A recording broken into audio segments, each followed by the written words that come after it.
I'm a 34-year-old male who met Sarah, a 31-year-old female, at my best friend Jake's wedding back in 2016. I was the best man, she was a bridesmaid, and yeah, I know how cliché this sounds, but bear with me. I was doing pretty well for myself at the time. I had a solid job as an IT consultant for a healthcare company. Those hospital systems don't update themselves. I had just bought my first house and was finally getting somewhere with my project car, a beat-up '67 Mustang that my dad and I had been restoring since I graduated college. Life was good, you know. The wedding was at this fancy vineyard place in Napa. Jake's wife comes from money. Sarah caught my eye during the rehearsal dinner. She was gorgeous, funny, and seemed really interested in what I did for a living. Looking back, I should have realized she was more interested in my salary than my job, but hindsight's 20/20, right?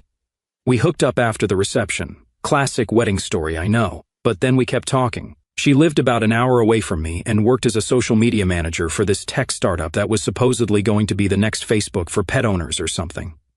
I remember being impressed that she had this cool-sounding job in tech. Spoiler alert, the startup was basically 3 guys in a WeWork space burning through their parents' money. When the company inevitably went under 6 months later, Sarah was devastated. She called me, crying about how she'd put her heart and soul into this company, translation, posted pictures of dogs on Instagram. By then we were officially dating, and I suggested she move in with me while she figured out her next move. I had the space, and her lease was up anyway. Classic mistake number 1, folks. Here's where I need to give you some background about Sarah that I wish I'd known earlier. She came from an upper-middle-class family where her dad paid for everything. And I mean everything. Private school, college, fancy car, credit card bills, you name it. When her dad finally cut her off at 25, because apparently even he had a limit, she bounced between startups and influencer gigs, never staying anywhere long enough to build a real career. But man, she could sell herself. When she moved in, she had all these grand plans about starting her own social media consulting business.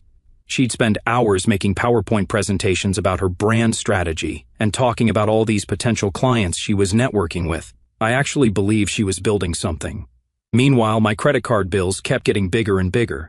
The first red flag I ignored, and there were many, was when she borrowed my card for some essential business expenses. Turned out these essentials were a $2,000 MacBook Pro, because you can't run a business on a regular laptop, a $500 ring light setup, and about $1,000 worth of clothes for business meetings that never happened. When I brought it up, she turned it around on me, saying I wasn't supporting her dream and that investment in yourself is the best investment. You know what's sad? I actually fell for it. I was making good money, around $120,000 at the time, had some savings, and thought I was helping someone I loved build their future.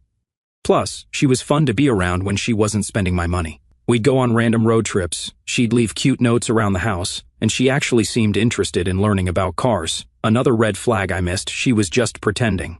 We got married in 2018, about 2 years after meeting. It wasn't a huge wedding, but it wasn't cheap either. Sarah insisted on having it at the same vineyard where we met because it's our story. Her parents contributed nothing, despite all their talk about wanting to help. My savings took a pretty big hit, but I figured it was worth it. The wedding was beautiful, everyone had a great time, and Sarah seemed genuinely happy. My dad pulled me aside during the reception. He's this old-school guy who worked the same job at Ford for 30 years and restored cars in his free time. He looked me straight in the eye and said, "Son, did you get a prenup?" When I nodded, thank God for my lawyer friend Mike who insisted. He relaxed a bit but still seemed worried. "Just remember," he said, "someone who loves you for you won't need your credit card to prove it." I should have paid more attention to those words, but you know how it is when you're in love. You think you're the exception to every rule. You think your story is different. You think the red flags are just part of your partner's quirky personality. Boy, was I wrong. After we got married, she stopped even pretending to care about our budget. It's like the wedding ring was some kind of limitless credit card activation code in her mind. But let me back up and paint you the whole picture of how badly things spiraled. About 3 months after the wedding, I got a promotion at work. Now I was making around $150,000 as a senior consultant, which should have made life easier. Instead, Sarah took it as a sign that she could finally focus on her personal brand full-time. She quit her part-time job at a local marketing agency, the only real job she'd had in years, without even telling me first. She just came home one day and announced, "Honey, I'm finally free to pursue my dreams." Those dreams apparently involved turning our home office into her content creation studio. She spent $5,000 of our savings on camera equipment, lighting, and this ridiculous pink velvet couch that she said would be perfect for her Instagram aesthetic. When I pointed out that we'd agreed to use that money for a new roof, she actually said, "But babe, This is an investment in our future. Do you want me to work in a space that doesn't inspire me? Here's where it gets really fun. She started this YouTube channel about luxury lifestyle on a budget. Ironic, right? The crazy part? She was using my credit card to buy designer stuff for her videos, then returning most of it after filming. But some things mysteriously never made it back to the store. When I found a shoebox with $900 Louboutins in her closet, she claimed they were props that were essential for her brand. Meanwhile, my Project Mustang that I mentioned earlier, Sarah started complaining that it was taking up too much space in the garage. Mind you, this car was my weekend project with my dad for the past 5 years. We'd restored about 70% of it, and I was so close to getting it running. But Sarah needed the garage for her yoga and wellness space, because apparently, our spare bedroom wasn't good enough for her YouTube yoga sessions. I came home one day to find she'd listed my car on Facebook Marketplace. She hadn't sold it yet, but she'd already had people coming to look at it. Her excuse? Honey, we need the space. And honestly, you spend too much time on that old car anyway. Don't you want to support my wellness journey? That was our first huge fight. I'd never yelled at her before, but finding out she tried to sell my car behind my back, I lost it. She cried, said I was being controlling about money, and then hit me with the classic manipulation. If you really loved me, you'd want me to succeed. The next day, she apologized and promised to never do anything like that again. Like an idiot. I believed her. But she started this passive-aggressive campaign against the car. She'd accidentally leave the garage door open on rainy days, or store her production equipment right next to it, where she could easily bump into it with her boxes. Finally, after she managed to scratch the fresh paint job with her yoga equipment, I gave in and sold the car. My dad was so disappointed. He didn't say anything directly, but I could see it in his eyes when I told him. That car represented years of weekends we'd spent together, and I let Sarah take that away.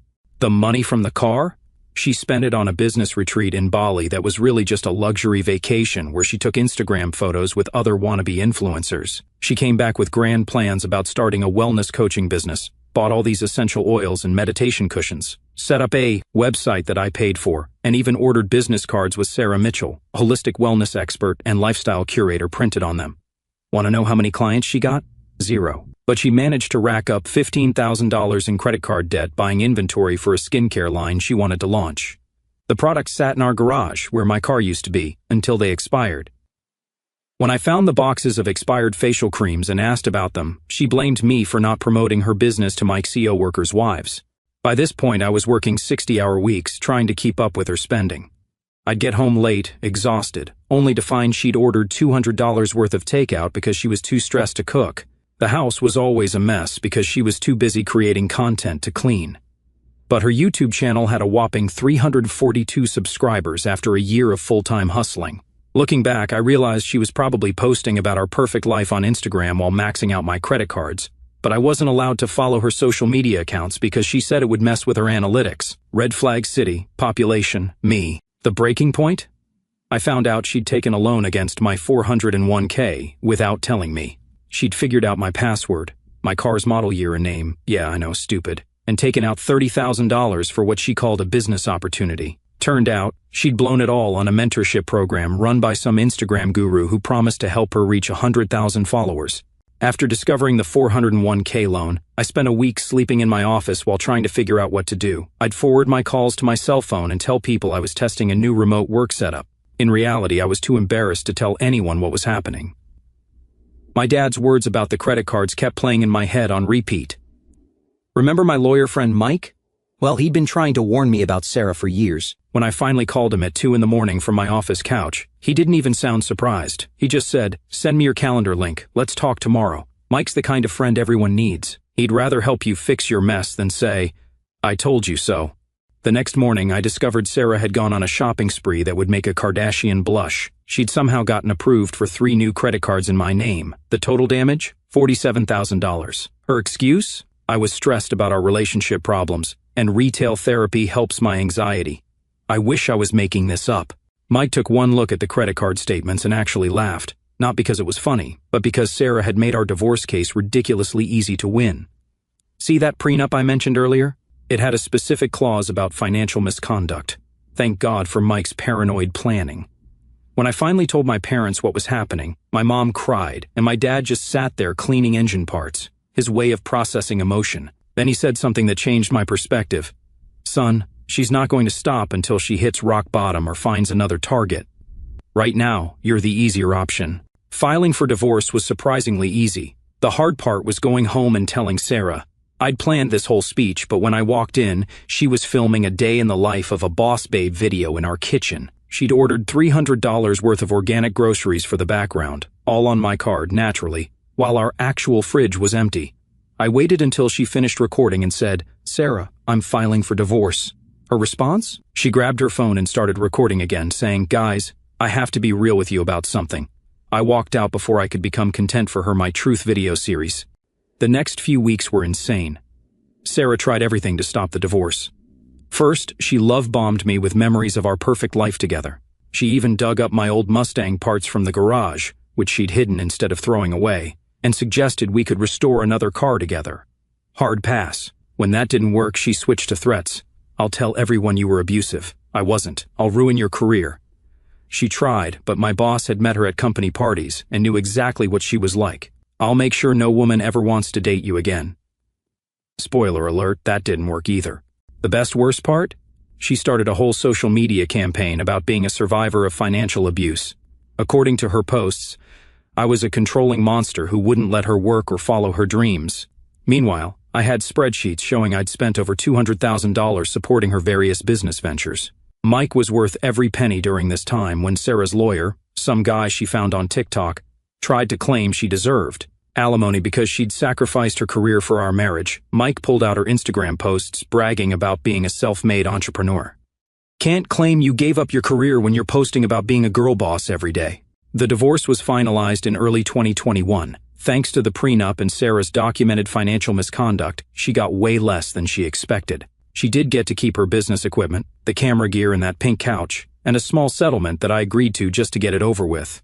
The last time I saw her in court, she tried one final manipulation. "I hope you know you're throwing away the best thing that ever happened to you," she said, fake tears in her eyes. I just replied, "The best thing that ever happened to me was Mike suggesting that prenup." The look on her face was priceless. I spent the next year rebuilding my life. I got promoted to senior management at work. Turns out working 60-hour weeks has some benefits. I started hitting the gym again. Amazing how much time you have when you're not funding someone else's Instagram career, and even bought another project car, a '70 Chevelle that needed some love. My dad and I spent weekends working on it, making up for lost time. Life was finally good again. I was dating casually, my credit score was recovering, and I'd almost forgotten about Sarah's existence. Almost. January 2023 started pretty normally. I was in a good place. The Chevelle was almost finished, work was going great, and I'd even started seeing someone new. More on that later. Then I got home one evening to find a certified letter in my mailbox. The return address was from the county courthouse, which immediately made my stomach drop. I opened it right there in my driveway, and I swear my brain short-circuited trying to process what I was reading. It was a petition for child support and custody arrangement. According to these documents, I had a 1-year-old son named Aiden James Mitchell. The petition claimed I'd abandoned my parental responsibility and needed to start paying support immediately. Here's the thing that really fried my brain. The kid was supposedly born in November 2021. For those keeping track, that's 9 months after our divorce was finalized. Sarah was claiming we'd hooked up one last time right after the divorce. Absolutely never happened, and that she'd gotten pregnant from that. I literally sat in my car for an hour, reading and rereading those papers. The document included a birth certificate with my name listed as the father. She'd actually put my name on a birth certificate without my knowledge. I didn't even know that was legal. The more I read, the more surreal it got. The petition included a whole sob story about how Sarah had tried to contact me throughout the pregnancy, but I'd blocked her on everything. True, but irrelevant since there was no kid. She was asking for $2,800 a month in child support, plus back pay for the past year, and wanted me to cover the kid's medical insurance. I called Mike immediately. It was 9 in the evening, but this was emergency territory. He answered on the first ring, because he's literally the best lawyer friend anyone could ask for. When I told him what was happening, he was quiet for a long moment, then said, "Don't do anything. Don't contact her. Don't post about this online. Come to my office first thing tomorrow." That night was probably the longest of my life. I couldn't sleep, kept thinking about how Sarah had actually gone and created a whole human being just to scam me. I mean, I knew she was manipulative, but this was next level. I found myself Googling how to prove you're not the father at 3 in the morning the next morning. Mike explained something that made my blood run cold. In our state, if you don't contest paternity within 30 days of being served, you can be legally declared the father by default, even without a DNA test. Sarah had timed this perfectly. She filed right after the holiday court slowdown, probably hoping I'd miss the deadline while the courts were backed up. But here's where it gets really wild. Mike started digging into the timing, and things weren't adding up. According to the birth certificate, the kid was born in November 2021, but our divorce wasn't finalized until March 2021. If we'd actually hooked up right after the divorce, like she claimed, the kid would have been born in December 2021 at the earliest. Mike pulled up Sarah's Instagram from a burner account we used to monitor her crazy and found posts of her clearly not pregnant at a music festival in May 2021. Either she had the world's fastest pregnancy or she was lying. We filed our response immediately, demanding a DNA test and challenging the birth certificate. But while we waited for the court date, Mike kept digging. He hired a private investigator. I was already in debt from the divorce, what was a few thousand more, to look into Sarah's recent past. That's when things got interesting. The PI found out Sarah had been living with some guy named Chris for most of 2022. Chris had been paying her child support under the table, about $1,500 a month, but he'd stopped paying around October 2022. Guess when Sarah filed her petition against me? Yep, December 2022. The PI also found Sarah's TikTok, because of course she had one. She'd been posting these dramatic single mom struggles videos about raising a baby alone while the father lives his best life. The comments were full of people supporting her and bashing the unnamed deadbeat dad, aka me, supposedly. She'd built this whole fake narrative about being abandoned during pregnancy. But here's the kicker. In one of her videos from July 2022, she accidentally showed a piece of mail on her counter. It was addressed to Chris Anderson, the same Chris who'd been paying her support. The PI tracked him down, and what he told us blew this whole case wide open. Now let me tell you about Chris and how Sarah's house of cards started tumbling down. Meeting Chris was surreal. Mike and I met him at a coffee shop outside of town, neutral territory, since we weren't sure if he was involved in Sarah's scam or another victim.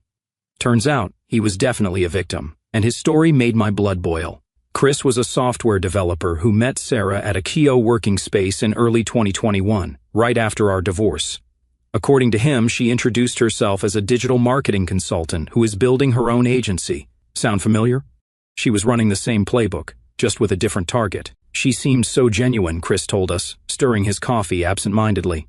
He said she was focused on her career after leaving a toxic marriage where her ex wouldn't let her work. I nearly choked on my drink. She'd completely flipped our story, making herself the victim of the same thing she'd done to me.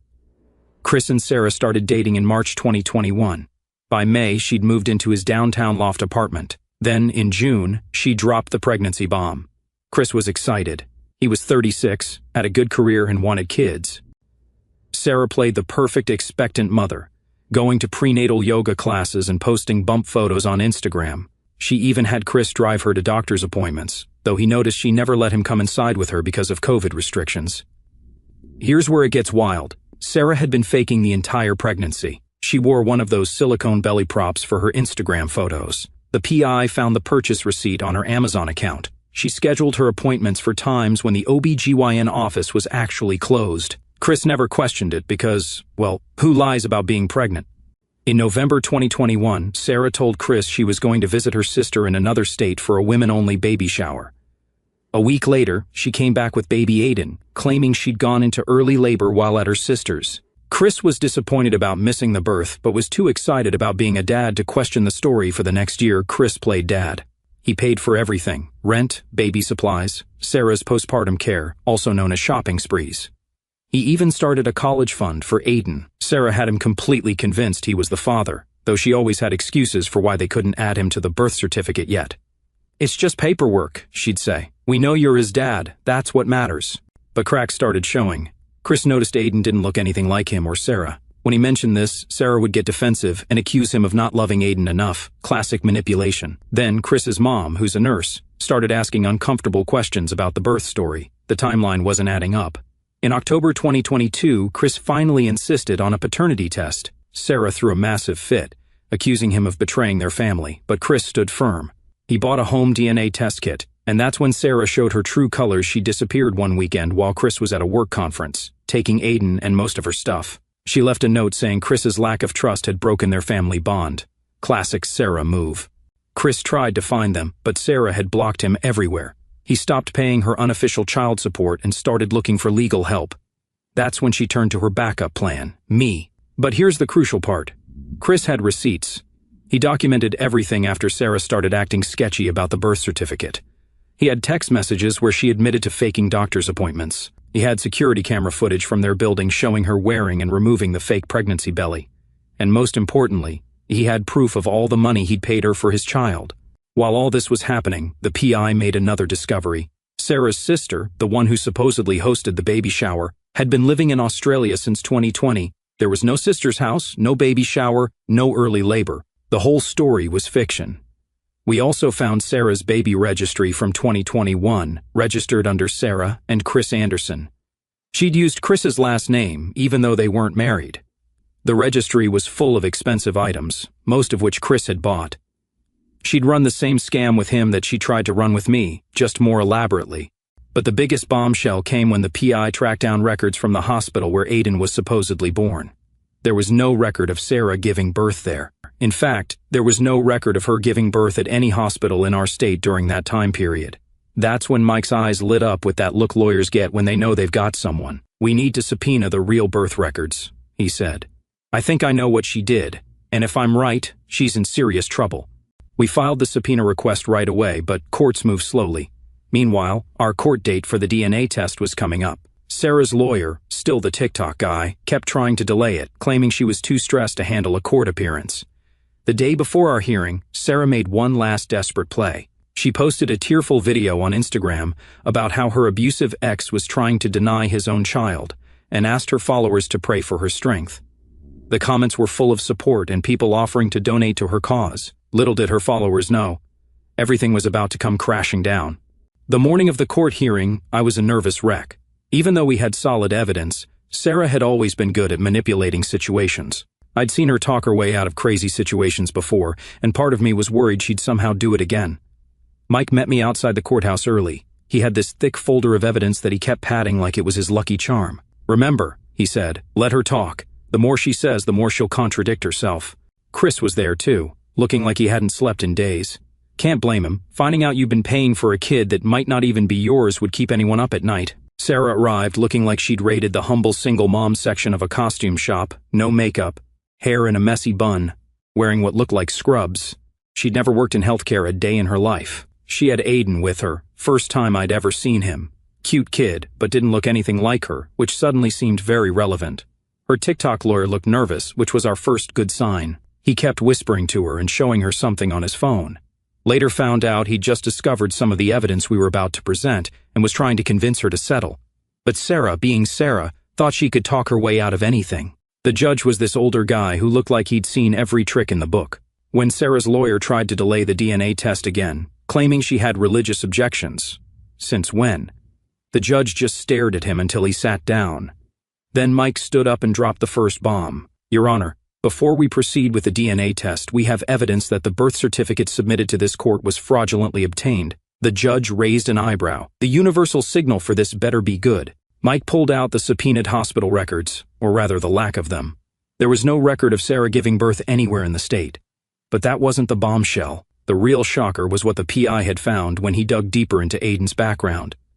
Turns out, Sarah had gotten Aiden's birth certificate using a technique common in identity theft. She'd taken advantage of a clerical error in a small county office, submitting paperwork that made it look like a home birth with a midwife. The midwife whose name she used retired 3 years ago.